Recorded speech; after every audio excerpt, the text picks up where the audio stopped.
Guys, back on this car here, this Toyota Camry 211 model. The issue with this very car here is that the customer complains that the car would not reverse but does every other thing. Shift to drive and drives normal, but when once it shifts back into this reverse, you're gonna feel the sensation that it goes into reverse but to not reverse. So what could be the problem?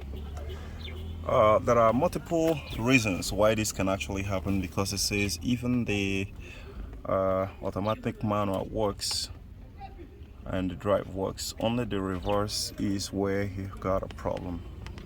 Now the first thing to do, if suppose you have this kind of problem, is to check your fluid levels, right? Now I know that it can sound a little bit strange for a lot of you guys who don't have this experience, but I've had some quite experience with different car makes. And there are a lot of things that have gone on here on this very car. Wiring flying different places without being piped. So you want to check the transmission fluid, not this one here. And I have to find a dipstick for the transmission fluid for this very model, but it doesn't seem to be very obvious like every other Toyota Corolla Camry model. So check and be sure that the transmission fluid is at the level it's supposed to be. Then the second thing you want to check is the transmission range sensor, and that is what I'm going to be showing you guys about on my scanner, which I just scanned a moment ago. This video is intended to be quick, 3 to 4 minutes maximum. So check the transmission range sensor, which you can actually lose out this very thing here. Remove the mass airflow sensor, remove this off. The transmission range sensor is down there. That is where your gear lever, your shifter lever is attached to. The cable is attached to somewhere around there. If you look at it, you can see the cable right there. You can see the cable right there.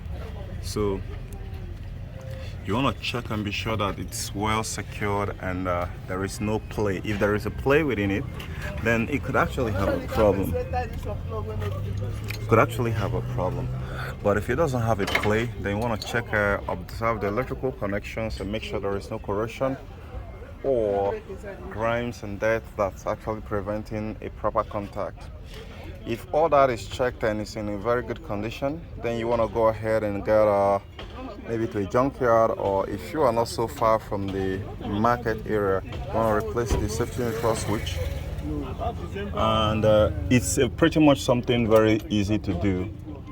And if you have your scanner, I think that's pretty much worth it. So for you to go ahead and replace it is pretty much simple. Like I want to give you guys a shot about this. That's your safety neutral switch right there. You can see the wiring there.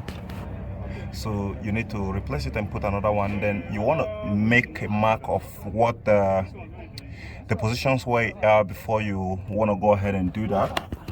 Now after replacing it, then everything should be fine. But if it doesn't go away, then probably you have a friction plate issue, which is a whole lot of job. You need to bring down the transmission system, drain the transmission fluid, then you start to work on it. You need to replace the transmission friction plate in order to get it done correctly. And if it has any other certain problems like the ABS sensors, the wheel sensor issues, you need to also solve that too, because the ABS sensors, the wheel sensors, is what the TCM uses to determine how fast the car is driving, to determine the right speed to select. So if you don't solve that and you're just solving only one part, then you're going to be having some problem lingering. And for this very car here, we've scanned it and we're noticing that it's having ABS issues here. It could be the wires that pulled out, or the wires that cut, or the plugs. Okay, the plugs is not well placed. So any of this is something you need to look out for. Look out for it on the 4 legs, because there are 4 of it and one can work effectively without the other. And the common symptoms is that you're not going to be seeing your odometer reading correctly, or sometimes it can go off and come down, even while you're at speed when it's supposed to maintain a steady level. So guys, this is pretty much the only thing I can be able to send to you guys about your car not going into reverse.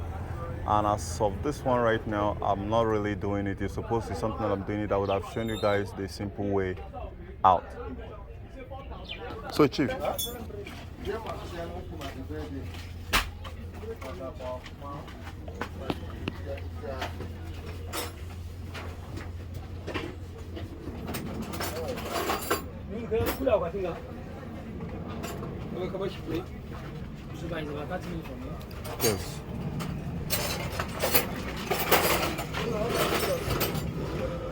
That's the nearest spare parts market.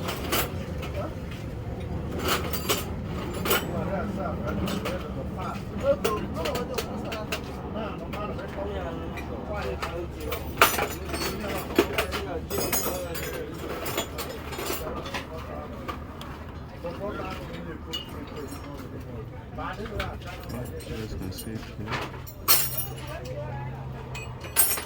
So that's it right there, and it's current.